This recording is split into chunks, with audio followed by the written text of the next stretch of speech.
let you name it because it was too obvious or too The Alice in Wonderland cat was a good one because I didn't realize that you were still playing, so that was a good one. Oh. And also it was really hidden into a wall of graffiti, so I wouldn't have seen it. But if we were watching Alice in Wonderland and you just named that cat, it's no, you can't.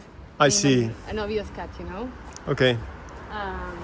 You can't name, for instance, if you own a cat or I own a cat and you come to my house.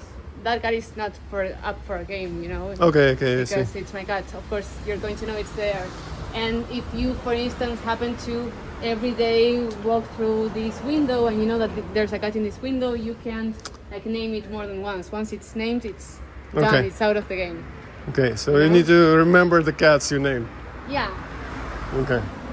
There are many rules. If you're interested in learning, okay. There are many rules. Let's, since we're recording this, let's explain the rules. Okay, we're going to introduce the world to the cat game. Uh-huh. It simply consists in naming a cat when you see it randomly in the street. So now you are invited to play and you will be playing forever because every time you're out in the street you can just spot a cat and name it.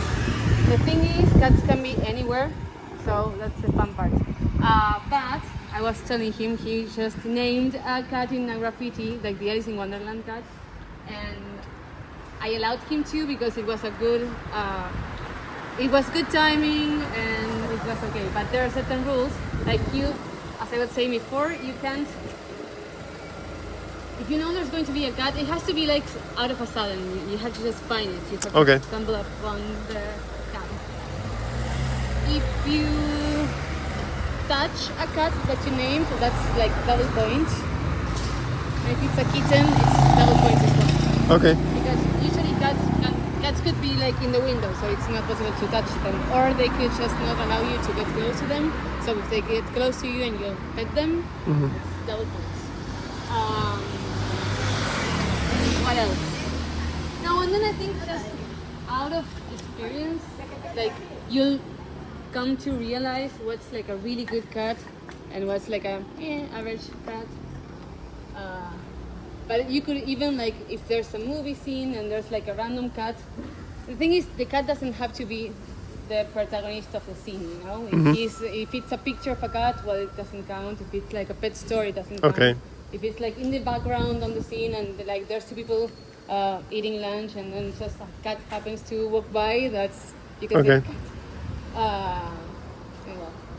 So the way I understand the game, based on your description, is that it's not about winning. It's not about naming the most cats. It's more about just recognizing cats in unpredicted circumstances, environments, and so on. And okay. It makes you alert, you know, suddenly you have a goal every time that you are out on the street and you're just, I don't know, it invites you to pay attention to the surroundings in a different way. I understand. Beautiful game. I really like it now. Like I said. But it gets competitive and points count, and if we were right now, by the end of this day, we are going to check how many cats each of us named, and there will be a winner and a loser. Okay. What's the price? You may be the loser. So. What's the price? The price is actually the honor of having spotted the most cats. Okay. Which is a really high honor. Good. Because cats reveal themselves if they want to be seen. If not, they won't. So. I see. The chosen one? Are you I not? see. Okay. Okay, so I'm gonna be a loser. What's the points right now? What's the points count? No, actually, well, you have 2 points and I have 1 because you started. Okay. Yeah, because you started the game by innocently just showing me a cat, and that's how it all started. And I gave you the Alice in Wonderland cat, so yeah. But okay. The day is not over yet, and we established we are competitive, so game on.